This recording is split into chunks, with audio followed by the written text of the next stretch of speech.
órganos linfoides secundarios. En la clase anterior hablamos de las generalidades del sistema linfoide, de los linfocitos, que eran las células que caracterizan a este sistema, y además dijimos que había dos tipos de órganos linfoides, los primarios y los secundarios. Los órganos linfoides primarios son los sitios en los que los linfocitos se generan, se diferencian y se transforman en células inmunocompetentes capaces de poder reconocer lo propio de lo no propio. Estos procesos eran independientes de que el linfocito se encuentre con el antígeno que puede reconocer. Los órganos linfoides primarios son la médula ósea y el timo. En los órganos linfoides secundarios ocurre la activación, la proliferación y la diferenciación de los linfocitos a células efectoras. Los órganos linfoides secundarios son el ganglio linfático, el vaso y el tejido linfoide asociado a las mucosas. Para que un linfocito se active, este debe interaccionar primero con el antígeno específico que es capaz de reconocer. Que un linfocito pueda llegar a encontrarse con un antígeno específico nos puede parecer muy improbable. Sin embargo, como dijimos en la clase anterior, los linfocitos están continuamente recirculando entre los órganos linfoides secundarios. Además, los antígenos son llevados a través de la circulación sanguínea y linfática a los órganos linfoides secundarios, con lo cual los órganos linfoides secundarios son los sitios de encuentro entre estos dos actores, linfocito y antígeno. Y es aquí donde se dan las condiciones para que los linfocitos B y T inmunocompetentes puedan interaccionar con los antígenos.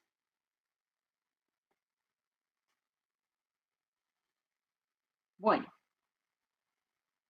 el ganglio linfático, ganglio linfoide o linfonodo.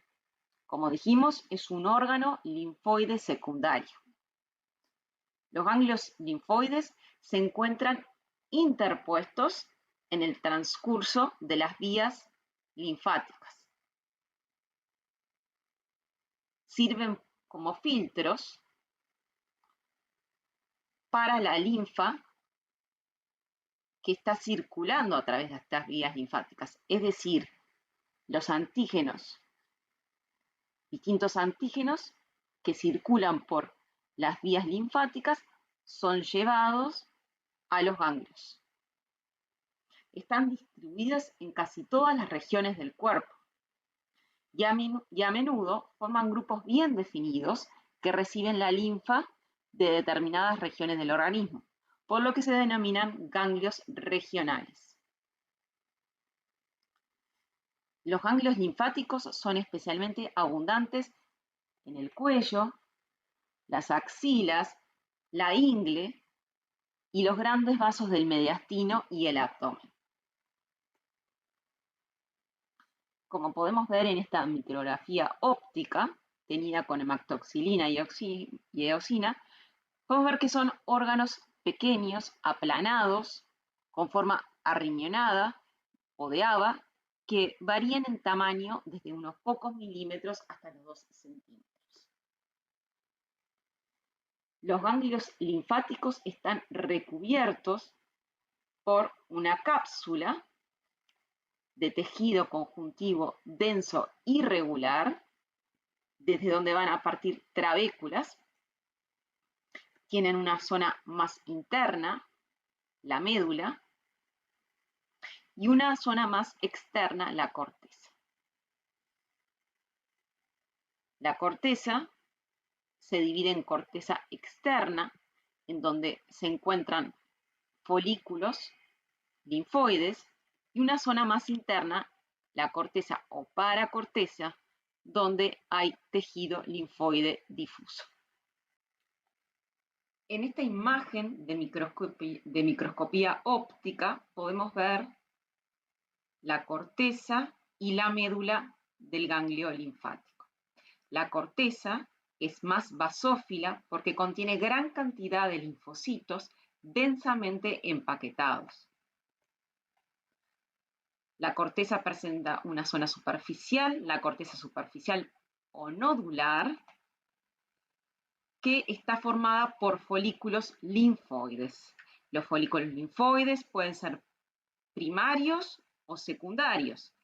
En este caso, podemos observar un folículo linfoide secundario, y decimos que es un folículo linfoide secundario porque presenta un centro germinal o germinativo. Debajo de la corteza superficial se encuentra la corteza profunda o paracorteza, que está formada por tejido linfoide difuso. En esta imagen de inmunohistoquímica se marcaron específicamente los linfocitos B. Y vemos que la zona del marcaje se ubica en los folículos linfoides de la corteza superficial. Esto concuerda con lo que habíamos visto en el teórico pasado, de que los folículos linfoides se encuentran enriquecidos en linfocitos B. Por otro lado, en esta inmunohistoquímica, para linfocitos T se marca específicamente la corteza profunda o la paracorteza. Nuevamente, el tejido linfoide difuso se encuentra enriquecido en linfocitos T, por lo cual esto también coincide con lo que está en concordancia con lo que dijimos en el teórico anterior. Entonces, en el ganglio linfático encontramos dos zonas funcionales. Las zonas timodependientes, que están enriquecidas en linfocitos T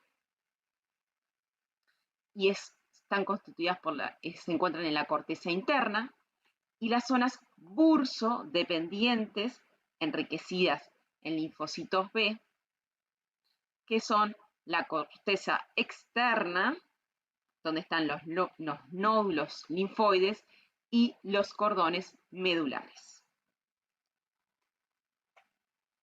Bien, veamos en más detalle los folículos linfoides de la corteza externa. Aquí tenemos la corteza externa, donde se ven folículos, y aquí otra imagen de microscopía óptica donde se ven dos folículos secundarios con sus centros germinales o germinativos. Ahora veamos con más detalle los folículos linfoides. Vemos que el folículo linfoide presenta una tinción basófila, con un centro basófilo más claro y un llamado centro germinativo, y recubriendo una zona más superficial, más basófila, llamada casquete o manto. Ahora veamos cómo están formadas estas dos zonas. Bueno, el centro germinativo contiene linfocitos B que se han activado luego de encontrarse con el antígeno y por lo tanto han comenzado a proliferar. Estas células del centro germinativo que se encuentran proliferando se llaman centroblastos. Estos centroblastos presentan un núcleo grande, eucromático. Esto quiere decir que la cromatina está descondensada porque se está transcribiendo. Y en el casquete, por otro lado, observamos células linfocitos con núcleos más pequeños, más heterocromático, es decir, que la cromatina está condensada, no se está transcribiendo. Estos linfocitos son linfocitos inmunocompetentes, es decir, que pueden reconocer lo propio y lo no propio, pero están en un estado de reposo, porque aún no han interaccionado con el antígeno y no se han activado. Bien, entonces, en los centros germinales ocurre la activación de los linfocitos B, su proliferación, posteriormente ocurre la diferenciación de los linfocitos B en las células efectoras de los linfocitos, que son los plasmocitos o células plasmáticas, y estas células plasmáticas producen anticuerpos. Bien, entonces vimos cómo estaba formada la zona más externa del ganglio linfático, la corteza, y ahora veremos cómo está formada la zona del centro o médula. La médula está formada por cordones medulares y senos medulares.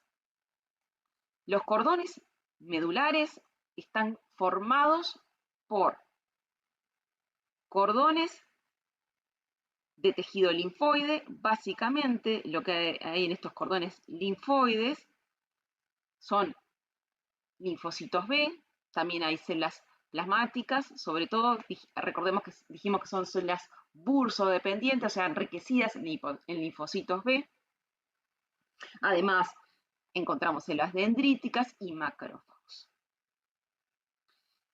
Por otro lado, el otro componente de la médula son son los senos medulares, que los vamos a ver en próximas diapositivas, pero les voy diciendo que son vasos linfáticos.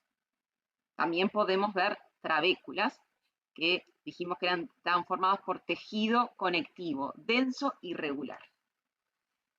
En estas imágenes de microscopía óptica podemos ver una foto del parénquima medular, donde se observan estas zonas basófilas que corresponden a los cordones medulares, estas zonas más bien blancas que corresponden a los senos medulares, y estas zonas eosinófilas que corresponden a las trabéculas. Si vemos esta zona a mayor aumento, podemos ver los cordones medulares, luego vemos los senos medulares y las trabéculas. En esta imagen de microscopía óptica, coloreada con una tinción argéntica, se observan fibras reticulares y células reticulares. Estos dos componentes del estroma del ganglio linfático forman una malla reticular que mantiene la estructura del parénquima del ganglio linfático. Las células reticulares son células alargadas, estrelladas, que sintetizan estas fibras reticulares y además sustancia fundamental, y envuelven a estas fibras reticulares aislándolas del parénquima del órgano. Además, las células reticulares expresan moléculas en su superficie y producen sustancias que van a atraer a linfocitos T y B y a células dendríticas al ganglio linfático. El ganglio linfático se encuentra interpuesto a lo largo de la circulación linfática. Por lo tanto, vasos linfáticos aferentes penetran a la cápsula del ganglio linfático. La linfa, por lo tanto, recorre el ganglio linfático a través de los senos linfáticos y sale del ganglio a través de los vasos linfáticos eferentes que se encuentran en el ilio. Por otro lado, el ganglio linfático también cuenta con una circulación sanguínea. La sangre ingresa a través de las arterias que se encuentran en el ilio y sale a través de las venas que también se encuentran en el ilio. Por lo tanto, los antígenos van a ingresar al ganglio linfático a través de los vasos linfáticos aferentes y los linfocitos van a ingresar mayoritariamente por la circulación sanguínea. Entonces, en el caso de que el linfocito se encuentre con su antígeno específico, se desarrolla aquí una respuesta inmune. Los linfocitos se activan y se desarrolla una respuesta inmune.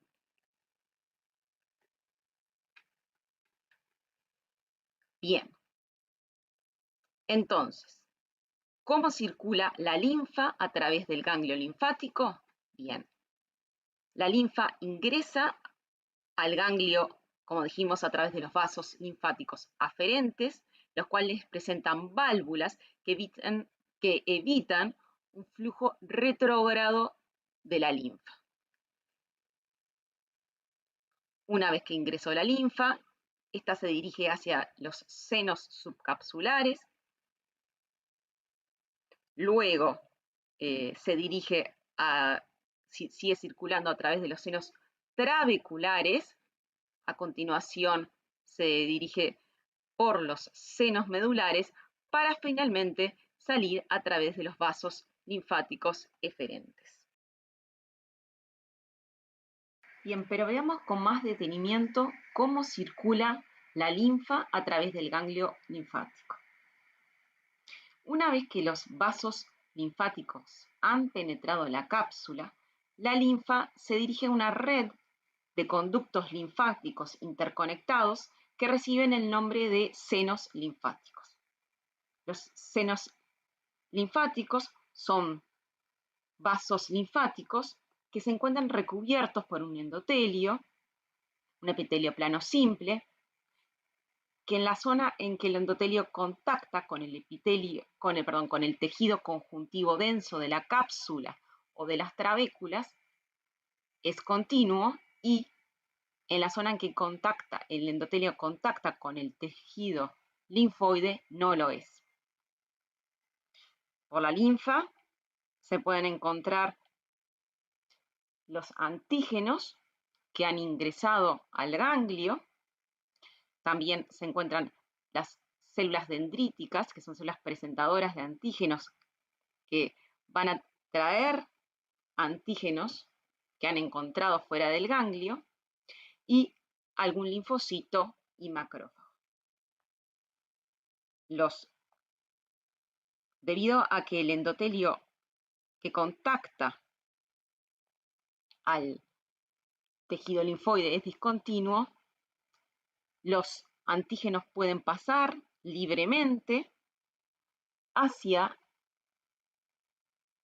el tejido linfoide, y a su vez los linfocitos, sobre todo los macrófagos, también pueden pasar hacia la linfa y fagocitar antígenos que estén circulando por la linfa.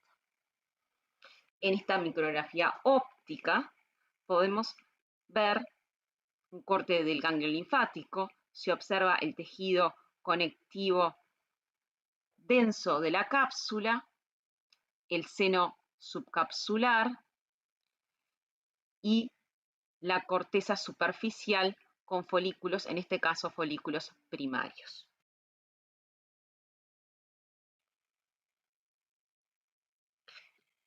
En esta imagen de microscopía óptica de un corte de ganglio linfático, podemos observar la cápsula formada por tejido conjuntivo denso irregular. Por debajo de este tejido se encuentra el seno subcapsular. Es posible observar aquí macrófagos y linfocitos. Y por debajo del seno subcapsular está el parénquima se observa el parénquima de la corteza superficial. Desde los senos subcapsulares, la linfa continúa a través de los senos trabeculares. En esta imagen de microscopía óptica podemos apreciar la cápsula, los senos subcapsulares y luego los senos trabeculares que contactan por un lado con las trabéculas y por otro lado con la corteza. Bien, aquí tenemos otra imagen de microscopía óptica de ganglio linfático, donde se puede apreciar la cápsula, la corteza superficial con nódulos linfáticos primarios, folículos linfoides primarios. Se puede apreciar también las trabéculas de tejido conjuntivo denso irregular y los senos linfoides trabeculares. Si vemos esto a mayor aumento, es posible apreciar las trabéculas y a sus lados los senos trabeculares y el parénquima de la corteza.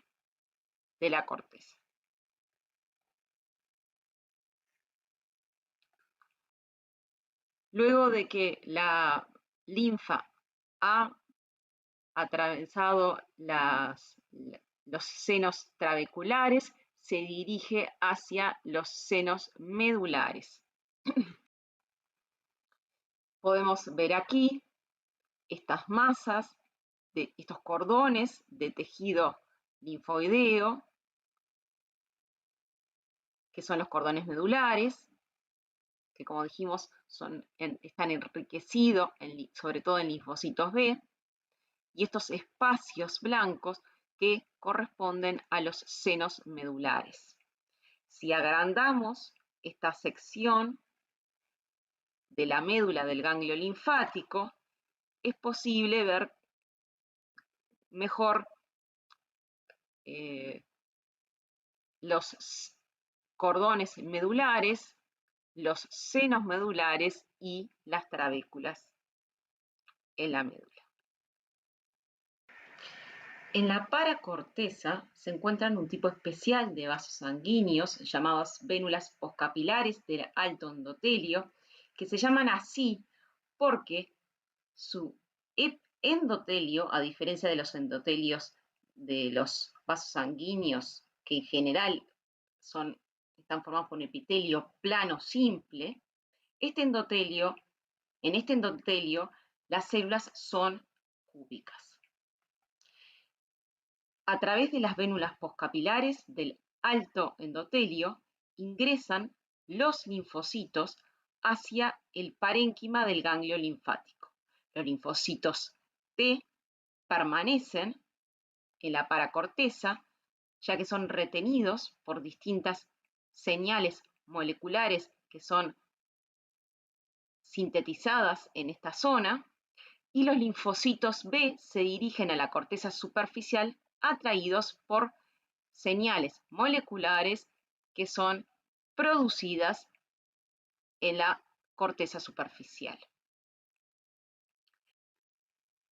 Las vénulas del alto endotelio, a su vez, juegan un papel muy importante en la circulación y la concentración de la linfa, ya que ellas reabsorben y transportan directamente hacia el torrente sanguíneo alrededor del 35% del líquido y los electrolitos que ingresan por los vasos linfáticos aferentes. En esta microscopía óptica podemos observar cortes longitudinales y cortes transversales de vénulas postcapilares del alto endotelio. Como se pueden apreciar en estas imágenes, las células endoteliales son cúbicas. ¿Bien?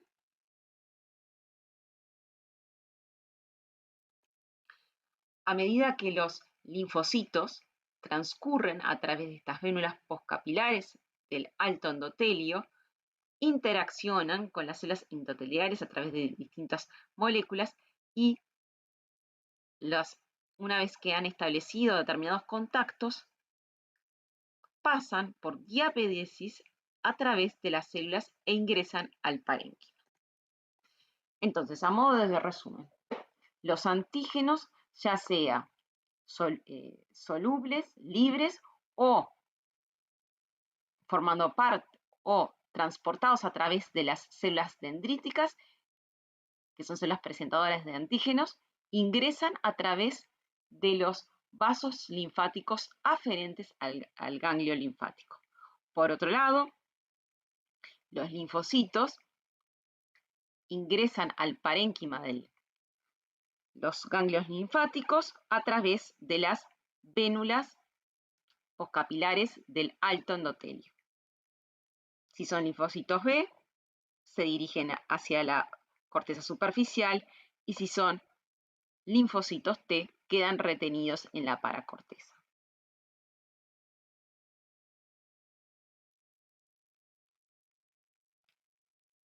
Si el linfocito que ingresó al ganglio linfático logra encontrarse con el antígeno que es capaz de reconocer específicamente, entonces el linfocito se activa y se desencadena una respuesta inmune. Si el linfocito no encuentra al antígeno que es capaz de reconocer, entonces sale del ganglio linfático a través de los vasos linfáticos eferentes y va a recircular por la circulación a través de los distintos órganos linfoides secundarios en busca del antígeno que es capaz de reconocer. El vaso es el órgano linfoide más grande del organismo. Se encuentra ubicada en el cuadrante superior izquierdo de la cavidad abdominal. Se trata de un órgano alargado y de forma irregular. A grandes rasgos, podemos decir que el vaso es un complejo filtro incluido en el torrente sanguíneo, cuya función va a ser depurar la sangre de partículas extrañas y dañadas.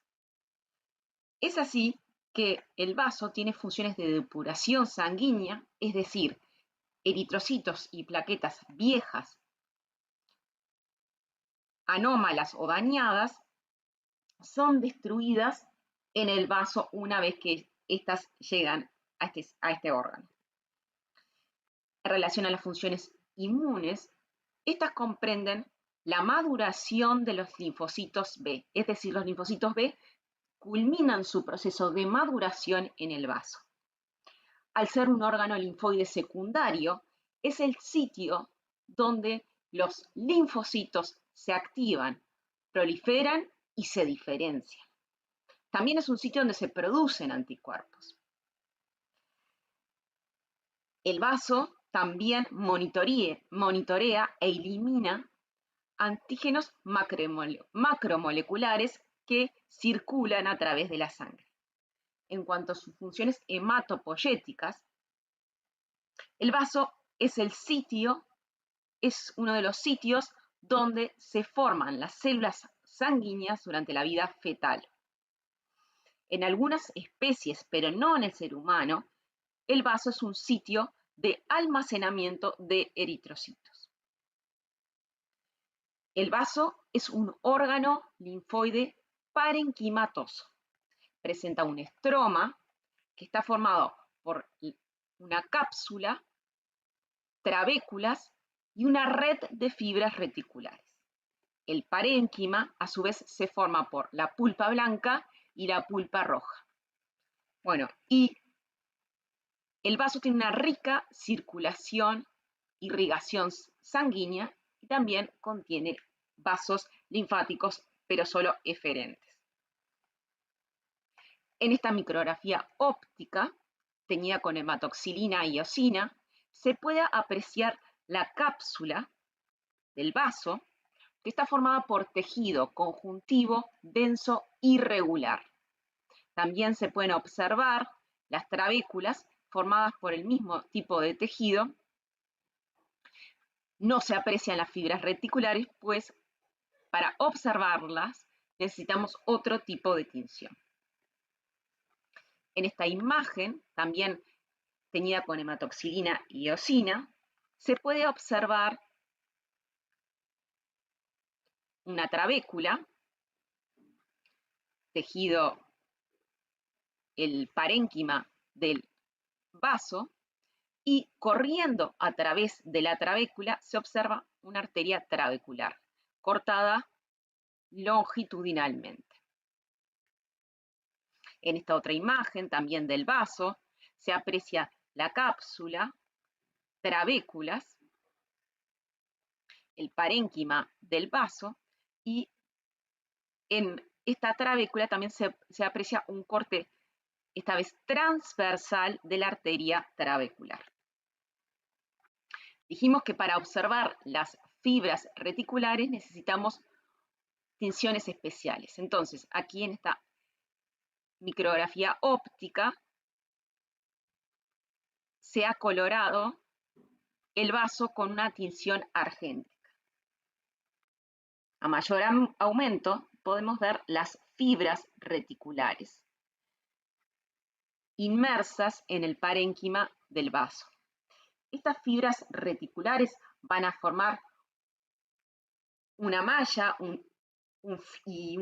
es decir, un fino entramado reticular que van a dar soporte al parénquima del vaso.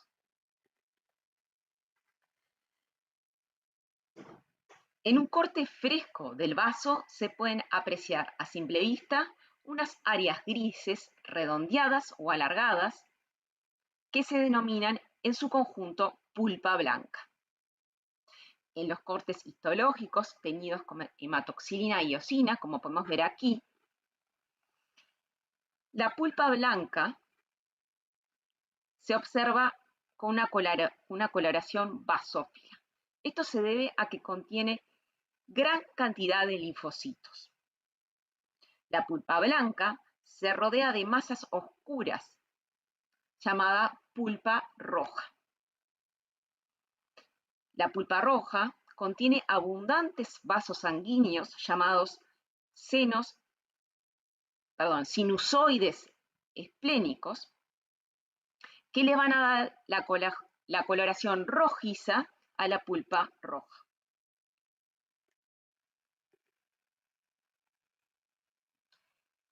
La pulpa blanca se compone de vainas linfoideas periarteriales y de folículos de Malpighi. La pulpa blanca, por lo tanto, va a ser la responsable de la función inmunitaria del vaso.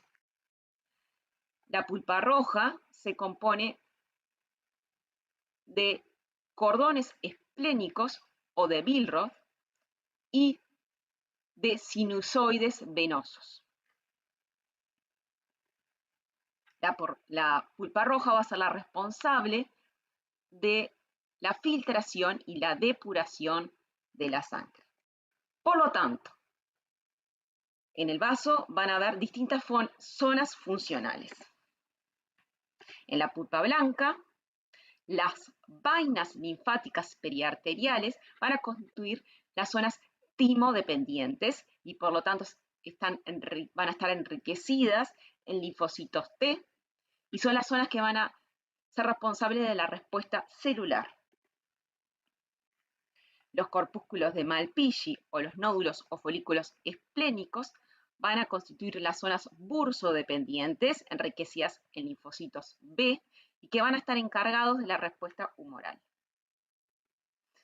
En la pulpa roja, como dijimos, va a ocurrir la destrucción de los eritrocitos y de las plaquetas, la recuperación del hierro, de la hemoglobina de los eritrocitos, y van a ser, la pulpa roja va a ser también un sitio de reservorio de sangre en algunas especies, no en el ser humano. Pero veamos con más detalle a la pulpa blanca.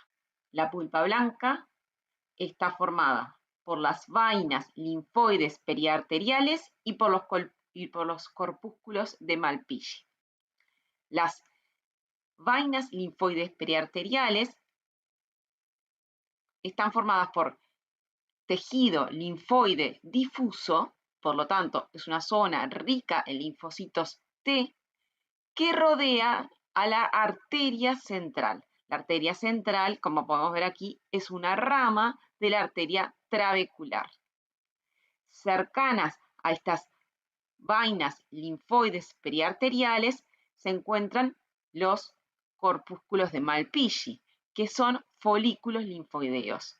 Por lo tanto, son zonas que son ricas o enriquecidas en linfocitos B.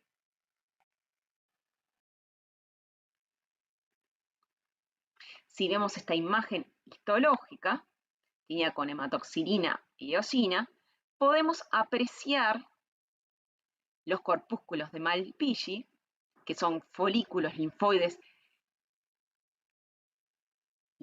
que son folículos linfoides. En este caso vemos un folículo linfoide del tipo secundario, porque podemos ver el centro germinal, y también se puede observar la vaina linfoide periarterial que está rodeando a la arteria central. En esta imagen de la pulpa blanca del vaso se puede ver un folículo linfoide secundario, y lo que tiene de especial este folículo es que presenta una arteria nodular. Esto es algo único en el vaso, ya que en los otros órganos linfoideos, los folículos linfoides no presentan arterias nodulares asociadas. En esta imagen del parénquima del vaso se puede ver la pulpa roja y la pulpa blanca. La pulpa blanca presenta un corpúsculo de Malpighi y podemos ver aquí la vaina linfoide periarterial recubriendo a la arteria central.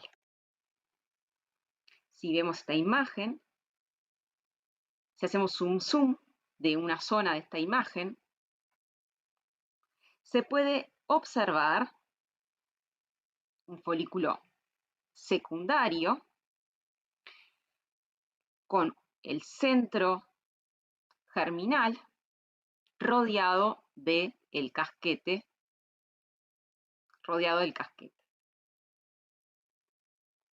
Bien, aquí tenemos otra imagen de la pulpa blanca, donde podemos apreciar un folículo linfoide secundario y una arteria nodular. Aquí se observa la vaina linfoidea periarterial con una arteria central. Otra imagen del parénquima del vaso, donde se puede observar la pulpa roja con los sinusoides esplénicos y pulpa blanca con la vaina linfoide periarterial y la arteria central. Bien, vayamos a ver en más detalle la pulpa roja.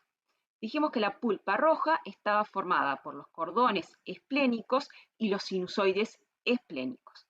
Los sinusoides esplénicos son capilares sanguíneos que presentan una luz amplia e irregular. Bien, los sinusoides esplénicos ocupan la mayor parte de la pulpa roja. Aquí vemos otra imagen a más aumento de un sinusoide esplénico. La pared de los sinusoides está formada por células endoteliales y una lámina basal que presentan una disposición única. Las células endoteliales son fusiformes, pueden llegar a tener una longitud de hasta las 100 micras y se disponen de manera paralela al eje longitudinal del sinusoide. Presentan un mayor diámetro en la región central, donde se encuentra el núcleo, y se van afinando hacia los extremos. Las células se disponen separadas entre sí por finas hendiduras y excepcionalmente presentan complejos de unión. En consecuencia, las células que viajan a través de la sangre pueden pasar a través entre las células. Las células endoteliales presentan filamentos intermedios y filamentos finos en su citoplasma. Este citoesqueleto bien desarrollado les confiere cierta rigidez, pero también permite que las células varíen en su forma, lo cual resulta en modificaciones del tamaño de las hendiduras. La lámina basal no es completa. Se reduce a finas bandas que se despliegan de forma circunferencial alrededor del endotelio, a modo de costillas o aros de barril. Y estas bandas circunferenciales se unen a través de bandas longitudinales u oblicuas. La superficie basal de las células endoteliales se asocia a células reticulares. A su vez, las prolongaciones de las fibras de las células reticulares se asocia con las fibras reticulares que a su vez están asociadas con la lámina basal. Aquí podemos observar dos imágenes de microscopía electrónica de barrido. Podemos ver en esta imagen a las células endoteliales de los sinusoides, cómo se disponen paralelas al eje longitudinal del vaso, y a su vez también se pueden observar las hendiduras que hay entre las células, por donde pasan las células de la sangre. Aquí podemos también ver las células endoteliales y las finas bandas de lámina basal que se disponen circunferencialmente alrededor de las células endoteliales. En esta imagen de microscopía óptica se puede observar mayoritariamente la pulpa roja del vaso. Se observan los sinusoides esplénicos que, como dijimos, forman la mayor parte de la pulpa roja, pero también se ven los cordones esplénicos. Estos están formados por una malla de células reticulares y fibras reticulares que contienen abundantes eritrocitos, macrófagos, linfocitos, células dendríticas, plasmocitos y granulocitos. Es aquí, en los cordones esplénicos, donde los macrófagos fagocitan y degradan a los eritrocitos viejos, dañados o anómalos. Aquí podemos ver a mayor aumento los cordones esplénicos. Bien, otra imagen de microscopía óptica donde se ven los cordones esplénicos y los sinusoides esplénicos. En esta micrografía óptica de una sección de la pulpa roja del vaso, podemos ver un capilar envainado. Los capilares envainados son capilares que están rodeados por macrófagos. En esta otra imagen, también de microscopía óptica, podemos ver una sección de la pulpa roja del vaso, donde podemos observar los sinusoides esplénicos, los cordones esplénicos, y inmersos en esos cordones se observa un capilar envainado, que dijimos que eran capilares que estaban rodeados por macrófagos. Bien, entre la pulpa roja y la pulpa blanca se observa la zona marginal. Bien, esta zona marginal contiene una red vascular, los senos marginales, que son ramas de la arteriola central. Aquí, los macrófagos y las células dendríticas capturan de manera eficiente antígenos que circulan por la sangre y así migran hacia la pulpa blanca. Desde los senos marginales, los linfocitos T migran hacia las vainas linfoides periarteriolares y los linfocitos B migran hacia los corpúsculos de Malpighi. Bien, dijimos que el vaso presenta una rica irrigación sanguínea. ¿Cómo es que la sangre circula a través del vaso? Bueno, el vaso es irrigado por la arteria esplénica, que penetra el vaso a través del hilio. Esta arteria esplénica se ramifica, dando lugar a las arterias trabeculares. Las arterias trabeculares viajan a través de las trabéculas. Una vez que estas arterias trabeculares abandonan las trabéculas, dan lugar a las arterias centrales, que luego se transforman en arteriolas centrales, que recordemos estaban recubiertas por la vaina por la vaina linfoide periarteriolares. Estas arteriolas centrales luego se ramifican, dando lugar a las arteriolas corpusculares o nodulares, que eran las que se ubicaban en los corpúsculos de Malpighi. No se muestra aquí en este esquema, pero también estas arterias centrales se ramifican, dando lugar a los senos marginales. Bien,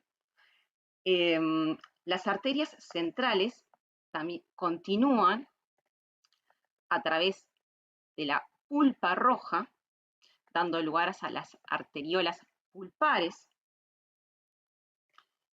que luego también se ramifican, dando lugar a las arteriolas peniciladas. Las arteriolas peniciladas luego dan lugar a los capilares envainados. Los capilares envainados pueden terminar en los cordones medulares o la sangre puede continuar desde los capilares envainados hacia los sinusoides esplénicos. De aquí, la sangre continúa por las venas pulpares, que se encuentran también en la pulpa roja. Luego la sangre se dirige hacia las venas trabeculares, que finalmente drenan hacia las venas esplénicas que salen por el hilio. Bueno, vamos a profundizar en un aspecto del cual hablamos en la diapositiva anterior. Dijimos que una vez que la sangre entraba en los capilares envainados, la sangre estos podían terminar, los capilares envainados, en los cordones esplénicos. ¿Bien? Entonces aquí la sangre va a quedar expuesta a los macrófagos que se encuentran en los cordones esplénicos, y entonces aquí tanto los eritrocitos como las plaquetas que estaban dañadas, malformadas o eran viejas, pueden ser destruidos por los macrófagos. Pueden ser destruidas y destruidos por los macrófagos. Luego, la sangre retorna a los sinusoides esplénicos a través de las hendiduras de las células endoteliales. Este tipo de circulación se llama circulación abierta y es la que predomina en los seres humanos. Los capilares envainados también pueden continuar, la sangre de los capilares envainados puede continuar a través de los sinusoides esplénicos.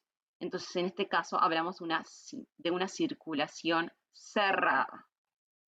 Este es el caso de los roedores o de los perros.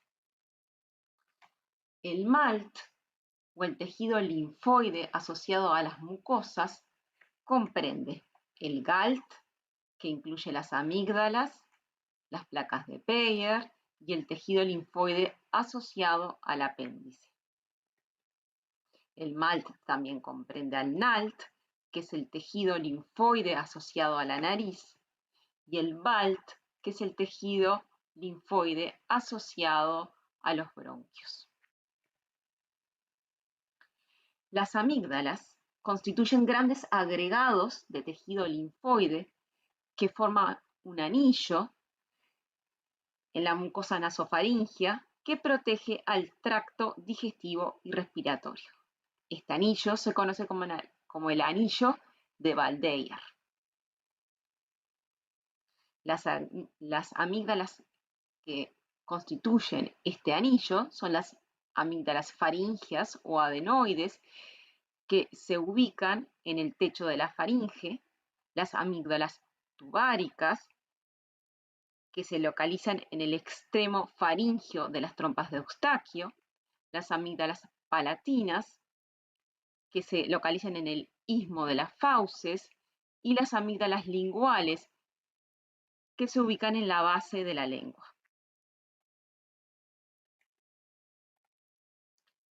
En esta imagen de microscopía óptica teñida con hematoxilina y eosina podemos ver a las amígdalas palatinas.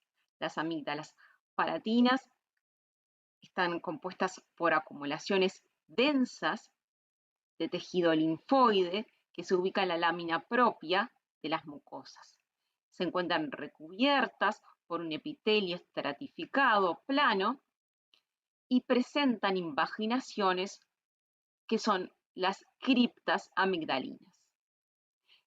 En las criptas amigdalinas, el tejido linfoide, como podemos ver en estas imágenes, se encuentra muy desarrollado. Aquí podemos ver otra imagen de las amígdalas palatinas, donde se puede apreciar el epitelio estratificado, plano, que las recubre, las criptas, el tejido linfoide que se encuentra en las mucosas. Podemos apreciar un folículo linfoide del tipo secundario porque presenta un centro germinal y vemos que este tejido linfoide es especialmente abundante en las criptas. Las placas de Peyer se ubican en la mucosa del ilion y presentan abundantes folículos linfoides secundarios. Entre los folículos linfoides hay tejido linfoideo difuso. En este esquema muy simplificado se puede ver cómo se da el encuentro entre los linfocitos y los antígenos que ingresan a las placas de Peyer. Bien, los linfocitos ingresan a las placas de Peyer a través de vénulas del alto endotelio. Los linfocitos T se dirigen a las zonas dependientes de tejido linfoide difuso y los linfocitos B se dirigen a los folículos linfoides. Ambos linfocitos pueden salir de las placas de Peyer eventualmente a través de los vasos linfoides eferentes. Por otro lado, los antígenos ingresan a las placas de Peyer transportados por unas células epiteliales especializadas que son las células M. Bien, entonces aquí por aquí vamos terminando. Esta es la bibliografía recomendada. Si tienen alguna duda o sugerencia, los invito a que me contacten por el